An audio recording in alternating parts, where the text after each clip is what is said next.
So, Resident Evil 4. With the imminent release of the remake, I thought one of my all-time favourite games and a defining entry in the RE series would make the perfect platform for my maiden gaming challenge. Now, what probably would end up being more difficult than the challenge itself would be finding the challenge itself. With 17 years of content behind it, literally every challenge available has been done. A rocket launcher only, done. Pistol only, done. No damage, done. No merchant, done. We've even got mad lads killing the toughest bosses in the game with a door. It was clear I needed to find something that was original. The only way to do that would be to delve deeper into RE4, deeper than any gamer had gone before. This challenge would need to be something special, something that nobody had ever seen, and something that would show the RE4 community that I was worthy of their respect. After minutes of investigation, I found the gap in the market that I was looking for. Something that was so stupid, so outrageous, and so rage-inducing that obviously no one in their right mind would have attempted it already. I set out to ask the question, could you beat Resident Evil 4 with only one striker shotgun? Now, really, the rules here are pretty simple. Throughout my entire playthrough, I will only have access to a single striker shotgun. This means I can use nothing but the striker itself. If I want to open a box, if I want to shoot out treasure, or if I want to punish Ashley for being an insubordinate piece of shit, it's going to cost me a bullet to do it. I also can't be cheeky and use the merchant to upgrade and cheese my capacity for free ammo. For this run, doing so will result in an immediate VAC ban. For those of you who are concerned, fear not, because I not only have the power of God and anime on my side, I also have tactics. Now, tactics-wise, there are going to be two key components to this challenge that we'll utilise to give us maximum potential to succeed. The first is abusing the game rank system. What game rank is in Resident Evil 4 is an adaptive game difficulty setting that tracks with you throughout your playthrough. In layman's terms, it just means if you're doing poo-poo, it gets easier. If you're the one dishing out the poo-poo, it gets harder. Now, game rank actually influences your game in a number of different areas. Those being damage dealt to enemies, damage received from enemies, the number of enemies spawned, the speed at which they approach you, and the frequency of their dodges. Now, what we want to do is focus on a specific area here, namely the damage dealt to enemies. We're obviously going to be avoiding as many enemies as possible, but for those enemies we can't avoid, we want to spend the least amount of ammo defeating them as we possibly can. For professional mode, the game locks in the game rank at 10 times damage needed to kill an enemy. Now, from looking at the wiki, the way this calculation is made is by counting the amount of standard Punisher shots it takes to murder an innocent man in his own home. Now, for the purposes of our challenge, that's a bit heavy. Normal is a little bit more forgiving, but easy mode is where it gets a bit spicy. Now, disclaimer, I know this looks like I'm taking the easy way out. Trust me, it makes me physically sick to play on easy. But in my defense, I am trying to complete the game with a single shotgun, and I'm pretty sure this wouldn't be possible on any other mode. We're just going to have to take the hit to our masculinity on this one. On easy mode, you can actually reduce the number of attacks required to kill an enemy from 10 times on professional to just 4 times. Whilst the calculations are a bit off as we'll be using the striker, the core fundamentals are there, which is less shots is good, more shots is bad. Our plan here will be to manipulate game rank at key moments of the story, namely boss battles and key enemies we can't avoid, to ensure we save the maximum amount of bullets throughout the playthrough. Now, moving on, the second component here is the striker itself. Now, in Resident Evil 4, our delightful arms dealer and regular dog of war, the Merchant, gives us the option to upgrade our sultry potato guns to weapons of mass destruction. Once you've purchased all the available upgrades for a certain weapon, Mr. Merchant gives us the option to purchase the super spicy exclusive upgrade from him. All exclusives have special traits depending on which gun you upgrade. For the default handgun, for example, you gain a 5 times crit headshot multiplier. For the hand cannon, for some reason, you can now kill elephants. But in the case of the striker, it allows us to cram 100 shells into our drum mag. Oh, that's a lot of damage! Which, when coupled with our game rank manipulation, I think will give us the best possible chance of completing this challenge. I also have a small note as well, just to say that we'll be using Special Outfit 2, which, outside of Leon flexing that gangster drip on us, has another purpose, which I'll touch on shortly. So, to start with, we arrive at the village of Pueblo, looking for Joe Biden's daughter, and immediately required to expend the first of 100 bullets. There's no way of avoiding our first victim, sadly, as you can't leave his house without murdering him. So, we hand him an apology note, blast him down his own stairs, and move on. We're obviously no sadists, so we help the good boy out before we slap on the Nikes and run around the village until Daddy Sadler rings the communion bell and everyone leaves for bingo.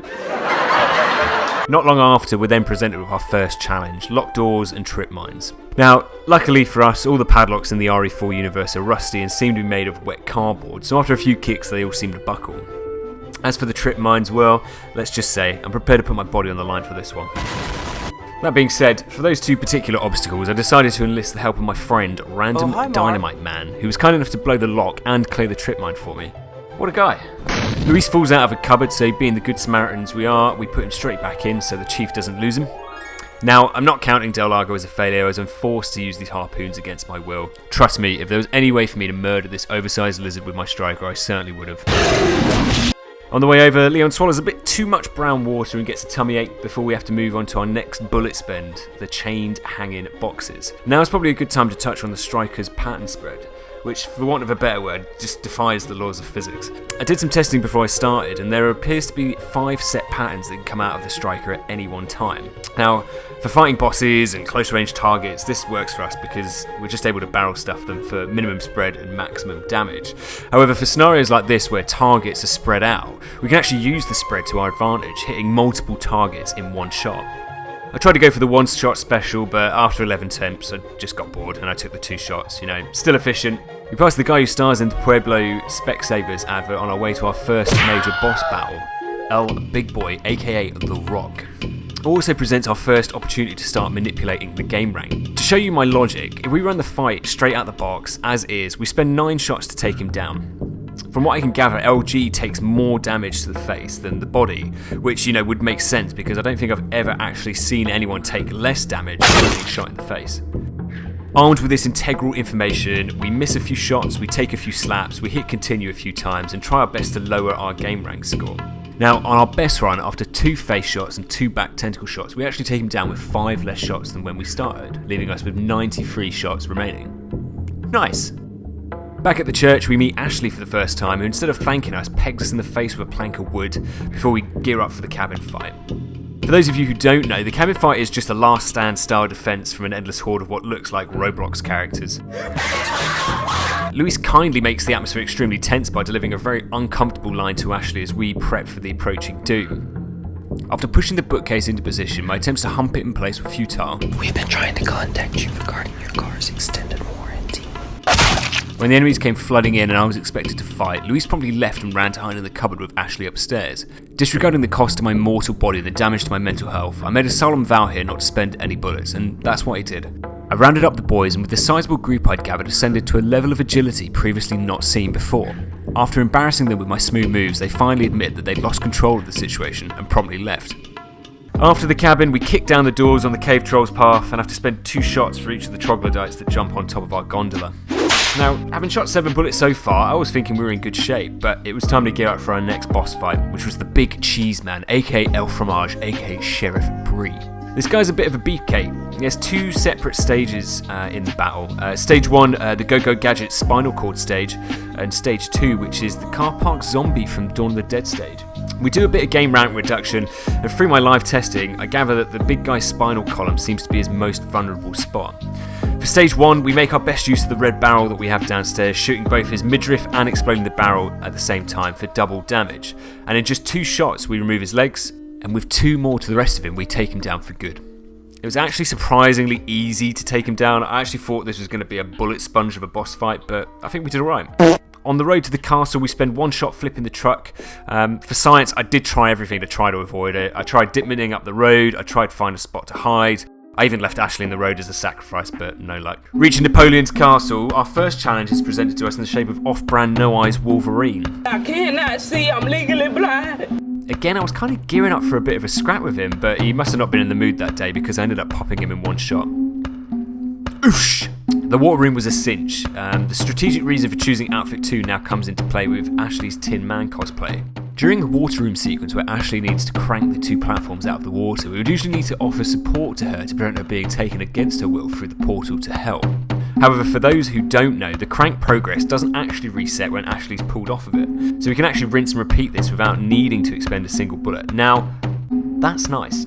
Ashley ends up getting herself stolen again, so we get a bit of peace and quiet whilst we sprint through the Navistador section. We stumble into a Trump rally on our way to the gallery, but the guy who was leading it clearly takes my interruption personally. He gives me the finger and runs off with the key we need. To try and make amends for my rudeness in the previous room, I sprint ahead so I can open the door for him. Be polite, gesture of goodwill and all that. But instead, we end up kicking his head off his shoulders with our size 7s. It's not ideal. What the fuck? But it does actually work for us, as we end up saving a couple of extra rounds here. Silver linings and all that. Except for him, I suppose. We have to spend a bullet opening up the vase to press the release button for the emblem, but we do get to skip the maze section as we're playing on easy mode, which is nice as that place always gives me a major anxiety attack. After shooting the 1975 vintage Cabernet Sauvignon off the wall, Off-Brand Wolverine makes his return for the sequel. Now, rather than spend a couple of bullets getting myself out of this tight squeeze, I offered to embrace claustrophobic anxiety here. My plan was to relentlessly kick the door whilst taking an absolute beating from everyone around me until it finally gave in. Now, we arrive at one of the trickiest parts of the run, the Ashley rescue. After Louise gets impaled by Sadler's... we need to break Ashley out of her restraint and defend her from 2 cycles of enemies, a couple of generic Joes and Mr. Red Bathrobe guy and his crew. Employing the same tactics as when we took down the hanging boxes in 2-1, I was confident I could get all of Ashley's restraints off in one shot and hit multiple enemies in each of the 2 cycles. After 14 attempts, we finally got the RNG of the gods, proving that it was possible to get all of her restraints off in a single shot. The only issue was that there was no checkpoint here, so if I wanted to reset, I'd need to redo all of this again. So missing any shot at any point, especially at cycle 2, would mean we'd have to start again, which we did. A lot. This took some serious mental fortitude, but after successfully releasing Ashley from her shackles, we take on wave 1. If we group the enemies up by letting them pick up and drop Ashley continuously, we can take out all 3 of the enemies in 2 shots. For phase 2, we needed to kill the red suited demon as soon as possible, as keeping him alive spawns up to 4 more charlatans. If we wait just the right amount of time, we can kill 2 of his cronies and hit him, taking our total expenditure for this section to 6 shells. I honestly don't think we're ever going to get it better than that. It's pretty much as good as it gets. So after 36 attempts, yes, I did go back and count them, we get Ashley back and stop off at Mordor, where we have to spend 1 shot to send Gollum down into the lava. As we're on easy mode, we get to skip the night room, which is a W, so we check out some Donald Trump NFTs on display instead. Great wall, and nobody builds walls better than me, believe me. Meaning that the next item up on the menu is taking out the lights to the spike ceiling trap. But using the Striker's recoil pattern, we eventually managed to get the 2-for-1 discount we're looking for. No joke, this and Ashley's part seriously tested my sanity. This part alone took me 15 attempts, and for days afterwards it felt like a recurring nightmare. Every time I shut my eyes, it was still there. Now, you may be thinking that I need to spend another bullet or 2 on these 2 bozos in the wooden mining truck. Well, let me tell you something. With Ashley wearing the Vibranian armour, she can actually tank this whole interaction, meaning we don't need to waste any ammo here. Once again, Ashley gets abducted by the boys and we spend 1 more shell breaking the drawbridge down. Because we're on easy mode again, we don't have to spend the shells removing the bits of wood from the clock tower, and the Hellhole room only spawns 1 Hugh Jackman to complete his trilogy of appearances. With Hugh now adopting his ultimate adamantium samurai form, he has too much health to one-shot him, so we have no option but to spend 2. When we catch up to Salazar, he thinks he's pulled the Uno reverse on us with this hidden trapdoor, which, is a classic, but we're able to dodge it with ease and we gear up for our fight with Arnie's Predator in the basement. Rather than fight him outright, I make him an offer. I tell him if he can beat me in a race down the corridor, he can decapitate me, but if I win, I get to go free. Don't fucking run away from me! He accepts like a fool and I reveal my secret weapon I've been hiding all this time. Performance-enhancing Dittman drugs. With drugs now flowing through my veins, I absolutely thrash this fool in our 100-metre race, and he has no choice but to let me go. We get jumped by the princess from Aladdin and her boyfriend. Now, thinking that they had me dead to rights was their first mistake. Using Dittman, you can actually use the railing to glitch through the wall and walk around the entire area, much to Jasmine and her mate's frustration. We make it to the Mines of Moria and leverage our next powerful Dittman just before the cable car ride. Option A of taking the cable car would have resulted in at least a minimum of 2 shots spent, 1 for each of the switches needed to start and continue the ride. Not to mention a relentless amount of death and chainsaws that would have needed to be dodged to survive the ride at all. Using this Dittman glitch, you can actually avoid the entire minecart ride, glitching through the car and out of bounds. Using our superior knife skills, we absolutely wreck Salazar and catch our knife back John Wick style before proceeding up the stairs to the elevator section, spending a costly 5 bullets to make it up. Now, we reach the breaking point of the run. Napoleon Bonaparte absorbs himself into a Venus flytrap, becoming an elaborate slug, and unfortunately for us, one of the biggest bullet sponges in the game. Even when using my patent-pending technique of waiting for the one-hit kill move, so Salazar was exposed without having to shoot the slug's eyes wasn't enough. It was just too much ammo spent. The run was over. There was no way I could make it past the naked spiky man, Krauser, or the final boss with just 15 bullets. I'd shamed myself. My first challenge video was a failure, and the run was over. Or was it? Using my insane investigation skills, I discovered that there was in fact a Ditman skip that could be used to skip the fight altogether. The only sticking point here was that this would need to be done at 30 FPS, not 60. Step up, Hacker Man, aka me. Tapping into the UK government mainframe, I found my RE4 game files and was able to change my in-game FPS from 60 to 30. I'd questioned at this stage what I'd sacrificed because the game looked like absolute poop, but this was the only way, and I had a job to do. Ew! What the fuck? I charged in there and like an absolute madman I managed to hit the skip first time, taking my total bullet expenditure from 26 down to 0.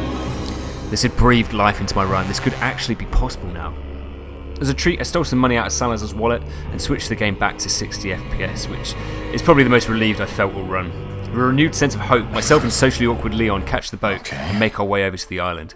Now, this was no normal island. Like Fire Festival, it was clear from the get-go that not everything was right here. From the stacked naked men patrolling the hallways, the undercooked burning man in the oven, or the weird parasite massage parlour I found, it was clear everyone here was mentally deranged. Our two biggest challenges early Island were getting through the dynamite door, which we can dip him through if time right, and Spiky Daddy Thick Boy, aka Iron Maiden. This guy was packing major heat. Damn, boy, he's thick! But after some trial and error, we used the gas bottle here to firebomb ourselves and repeatedly shoot his head out. For some reason I thought this was his weakest point, although I'm not really too sure it mattered, to be honest. But in either case, we finished the fight with 56 shots left. We collect Ashley and reach the digger ride where we compliment these men on their matching red shirts. Very cute.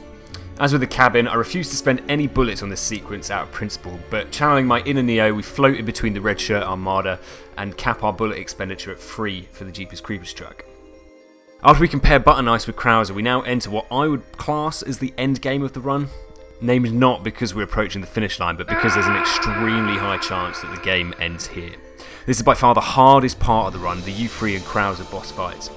All our wins prior to this point, all the ammo we've saved, the slaps to the face we've tanked, and the sacrifices we've made, it could be for nothing. U3 sequence has two parts. The first is where we navigate through the crystal maze and shoot the lights out to drop each of the containers. We spend 5 shots here to make it to the second sequence, which is the all-out war section. So I got thinking, and my first strategy here was to split myself in half so that I could allow my legs to run one way and distract U3 whilst I funneled as many rounds as possible into him. Now, when that failed, the second best strategy I had was shooting both barrels and U3 at the same time, optimising our collateral damage before hitting 2 shots to the head. He now enters his Diglett stage, and after 5 more shots, the weird pair of scissors on his back, he goes down for good. We had made it, but at what cost? I mean, the cost was 15 shots, by the way, but this honestly was as good as we were going to get it. I tried so hard to save shots here, but it's just not possible. With only 38 rounds to my name, we get no reprieve as we're immediately thrown into the Krauser boss fight. I use my patent-pending door deflection strategy until the door behind me unlocks. I'm getting really sick of you! At the fight for the first emblem, I eventually get Krauser to do his vanishing trick after 3 shots to the face. At the second emblem, I'm told by Krauser to prepare for my death, which, oh my, did I prepare for. Over and over and over and over and over again. Eventually I did an Iron Man and analysed Krauser's flight patterns. Of the 5 attack variations he does, 3 would leave him most exposed to my shot. The jumpy boy slam to the floor, the double karate kick, and the cool leg sweepy boy. The others gave him too much protection from his beefy chicken wing. With these openings I would pounce, applying the striker immediately to the exposed face of my enemy. Eventually, after what felt like months of dodging, dying, repeating, with only 30 seconds left on the clock, Birdwing Boy was defeated. Now, with only 23 shots left, this was going to be a tight ending. Our friendly neighbourhood attack helicopter enters the chat to help commit war crimes on the island before immediately being Black Hawked down by Sadler's henchmen. We spend a shot stealing back Red Bandana's keycard, and before we know it, we're here. The finale, the final challenge, the last hurdle. And with just 23 shots left, every shot we made, every move we made, and dare I say it, every breath we took would have to be perfect. I'm dying. Help me. Optimising this final fight would be key. We dodge a couple of blows from Sadler, get hit in the face by some scaffolding before using barrel 1 to damage his exposed eye. We fire some scaffolding back twice to get 2 more shots into his eyes. We'd come this far, so I wasn't going to take the easy way out. Refuse Ada's rocket launch and shoot out 4 more of Sadler's eyes and get a further 13 shots into his exposed eye. Know your f***ing place, trash! With just 3 shots left, I'd given up all hope. We had no more barrels or scaffolding to use, no further game rank savings to make, and barely any shots we could have saved throughout the run. Just when I thought all hope had failed and that Saruman had won, we land a shot onto one of his back booty eyes and it was done. And with just 2 shots to spare. You know, I wasn't kidding when I said this would be close. As a reward, Ada throws me the keys to her apartment and we drive off in the conveniently placed jet ski we find, immediately leaving Ashley to be buried alive under the island. We report Ashley back to Hunnigan as MIA before parking stylishly back home at the dock, reflecting on what had been an immensely successful first mission. So, looking back on our first adventure with the help of a few glitches, a very restrained trigger finger, and some seriously optimised bullet usage, I can confirm that it is indeed possible to beat Resident Evil 4 with only a single striker shotgun. I feel so relieved to have got this done, and just before the remake actually. This idea of this kind of challenge idea has been in my head for like a year now, so I'm just like super chuffed. I've managed to get it finished, and if you made it this far, like whoever you are, you're the GOAT. I'm looking forward to seeing what masochistic challenges we can find in the remake. By the looks of it, it's going to be one of the best, if not the best, Resident Evil game ever, so it's pretty exciting. But on that note, I'll thank you again, and I'll see you in our next adventure.